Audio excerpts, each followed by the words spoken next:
आज आवश्यकता है हर तबके के लिए आवास मिले, गरीब के मिले, स्ट्रीट वेंडर के लिए मिले, रोज श्रमिकों को आवास प्राप्त हो और साथ साथ अलग अलग तबके के लोगों के लिए, पत्रकारों के लिए अलग से और व्यवस्था आनी चाहिए, अधिवक्ताओं के लिए, चिकित्सकों के लिए, शिक्षकों के लिए और भी अलग अलग व्यापारियों के लिए, उद्यमियों के लिए, अलग अलग तबके के लिए आवासीय स्कीम समय समय पे निकाल करके उन्हें अच्छे आवास देने की एक व्यवस्था की जानी चाहिए, जिससे हर व्यक्ति के पास अपने सिर को ढकने के लिए एक आवास की सुविधा मिल सके, एक छत प्राप्त हो सके। बहनों और भाइयों, देश के अंदर पिछले 11 वर्ष में 4 करोड़ गरीबों को प्रधानमंत्री मोदी जी ने एक एक आवास उपलब्ध करवाया।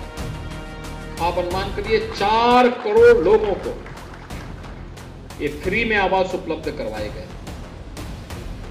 उत्तर प्रदेश में हम लोग अब तक 60 लाख गरीबों को एक एक आवास फ्री में उपलब्ध करवा चुके हैं। 60 लाख से अधिक गरीबों को। जब नीयत अच्छी होती है तो कार्य भी अच्छे होते हैं। जब जनता जनार्दन अच्छी सरकार चुनती है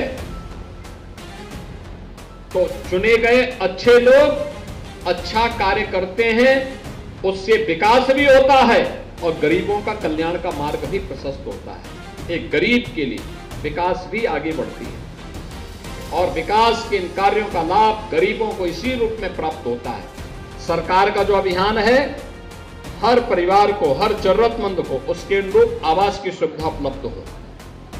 और विकास प्राधिकरणों से भी मैं प्रदेश भर में कहूंगा, अभी हम लोग लखनऊ में एक आवासीय सुविधा देने जा रहे हैं।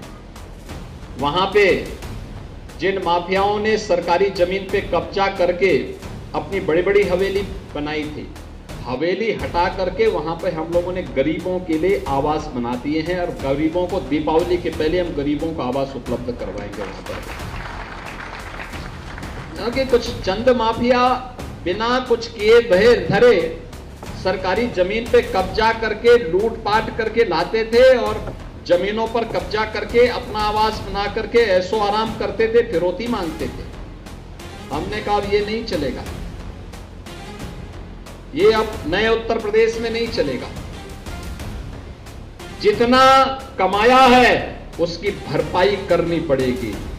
और आवास उनका हटाया और वहां पे गत वर्ष हम लोगों ने, आपने देखा होगा, प्रयागराज में किया था। प्रयागराज में एक माफिया ने सरकारी भूमि पर कब्जा करके अपना एक बात आलीशान बंगला बना दिया था।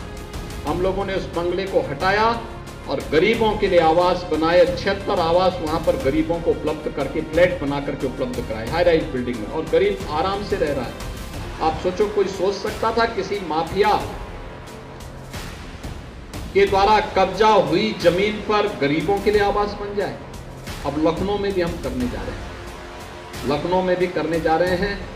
तो इसलिए अच्छे लोगों को चुनेंगे तो अच्छा ही कार्य होगा, अच्छा ही परिणाम आएगा।